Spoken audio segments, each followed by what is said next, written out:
नित्या की शादी को लगभग 1 साल भी नहीं हुआ था और उसका तलाक हो गया। नित्या के घर वालों ने जबरदस्ती नित्या की शादी करवा दी थी। शादी के कुछ 3 महीने बाद ही उसके पति राकेश का व्यवहार बदल गया। वो नित्या से हमेशा झगड़ा ही करता रहता था।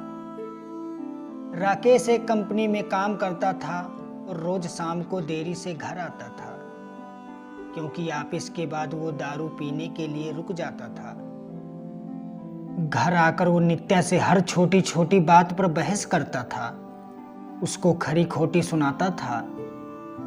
वो नित्या को ये भी बोल देता था कि चली जा तू यहाँ से, मुझे तेरी कोई ज़रूरत नहीं है, बहुत मिल जाएंगी तेरी जैसी। नित्या उसका ये व्यवहार चुपचाप सहन कर रही थी। उसने अपने घर वालों को भी इसके बारे में कुछ नहीं बताया था। वो अपने घर वालों से नाराज थी। उन्होंने जबरदस्ती उसकी शादी जो करवाई थी। नित्या अविनाश से प्यार करती थी और जब ये बात नित्या के घर वालों को पता चली तो उन्होंने जबरदस्ती उसकी शादी करवा दी।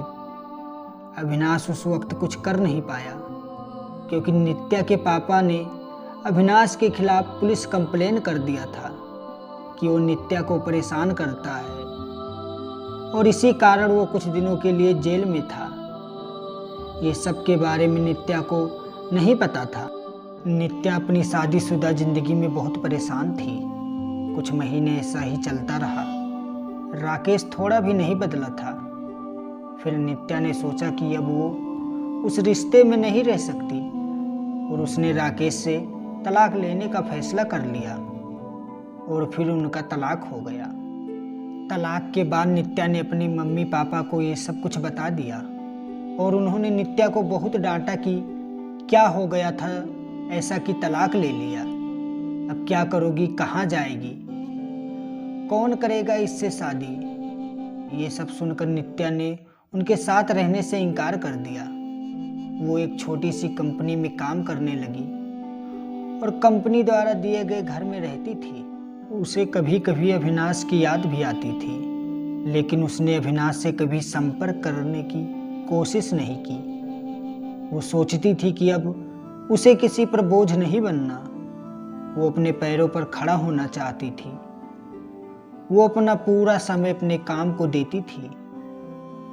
उसका काम इतना अच्छा था कि 4 महीनों में ही उसका प्रमोशन हो गया और वो अपने डिपार्टमेंट की हेड बन गई।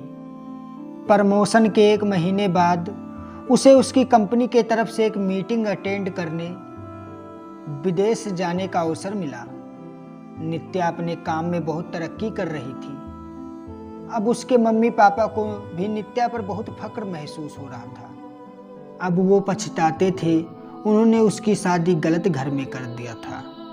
नित्या विदेश जाने की बात से बहुत खुश थी। 4 दिन बाद की उसकी टिकट थी। उसे कुछ खरीदारी भी करनी थी। फिर वो अपने वापस के एक मॉल में गई। उसे कपड़े और कुछ मेकअप का सामान लेना था। वो मॉल में घूम रही थी, कपड़े देख रही थी, तभी किसी ने पीछे से उसके कंधे पर हाथ रखा। वो पीछे मुड़ी देखने के लिए और वो बिल्कुल अपने आंखों पर विश्वास नहीं कर पा रही थी। वो इंसान और कोई नहीं अविनाश था। नित्या उसे देखती रह गई। उससे समझ नहीं आया कि वो अविनाश से क्या बात करे। अविनाश नित्या को देखकर बहुत खुश हुआ। दोनों के आंखों से आंसू के साथ खुशी भी थी।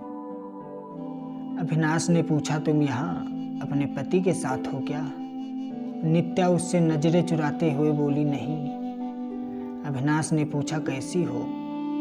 नित्या उससे बात नहीं करना चाहती थी। वो नहीं चाहती थी कि अविनाश को पता चले कि उसका तलाक हो गया है और अब वो अकेले रहती है। अविनाश उससे पूछे जा रहा था। उसने बोला, कुछ बोलो। नित्या वहाँ से जाने लगी। उसने अविनाश को बोला कि मुझे तुमसे कोई बात नहीं करनी है, तुम चले जाओ। अविनाश उसके पीछे पीछे जाने लगा। उसने कहा, मेरी बात तो सुन लो। एक बार फिर भी नित्या नहीं रुकी। फिर अविनाश ने कहा, तुम्हें मेरी कसम है, एक बार रुक के मेरी बात सुन लो। फिर नित्या क्या करती, आखिर उसके दिल में भी अविनाश के लिए प्यार था, तो वो रुक गई।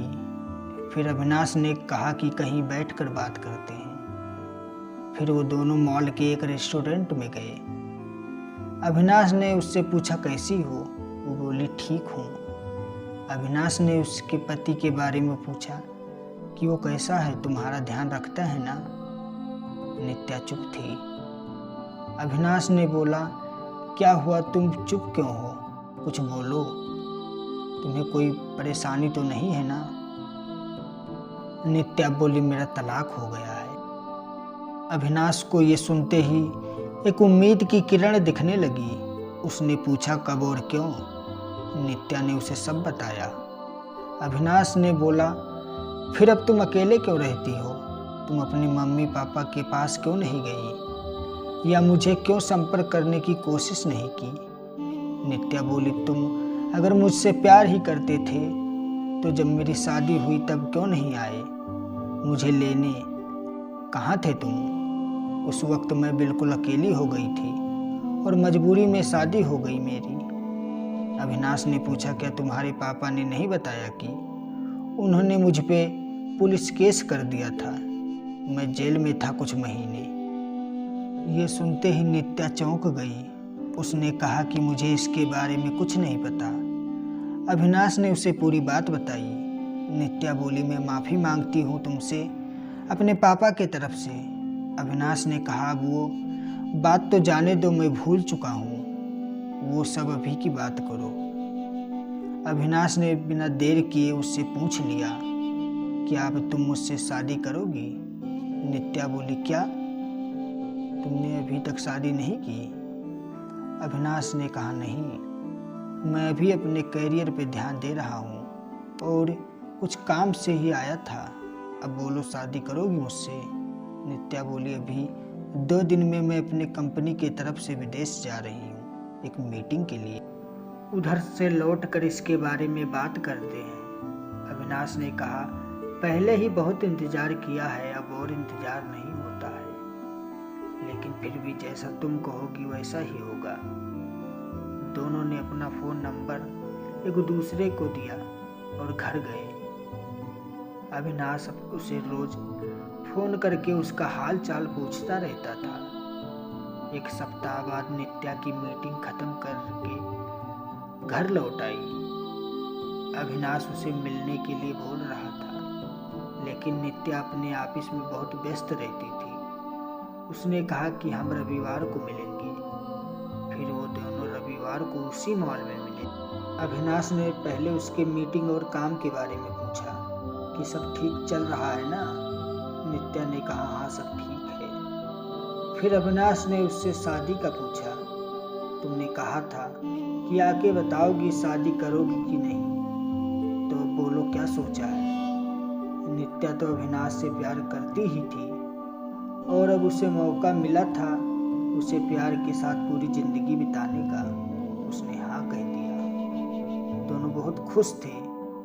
नित्या ने अपने घर पर अविनाश के बारे में सब कुछ बता दिया और इस बार उसके घर वाले उसके इस फैसले से मान गए, क्योंकि पहले उनसे एक बड़ी गलती हो चुकी थी। अब वो फिर से अपनी बेटी को तकलीफ में नहीं देखना चाहते थे। 1 महीने बाद उनके परिवार ने उनकी शादी करवा दी। अविनाश ने अपना खुद का एक बिजनेस स्टार्ट किया, तो अब नित्या उसके साथ उसके बिजनेस में हाथ बटाती थी और फिर वो दोनों खुशी खुशी हमेशा के लिए एक साथ हो गए। अगर आपको ये कहानी थोड़ी भी पसंद आई हो तो कृपया करके मेरे चैनल को सब्सक्राइब कर दीजिए और साथ ही साथ घंटी को चालू कर दीजिए, ताकि मेरा आने वाला वीडियो सबसे पहले आपके पास पहुंचे। मिलते हैं आपको एक और कहानी के साथ। धन्यवाद।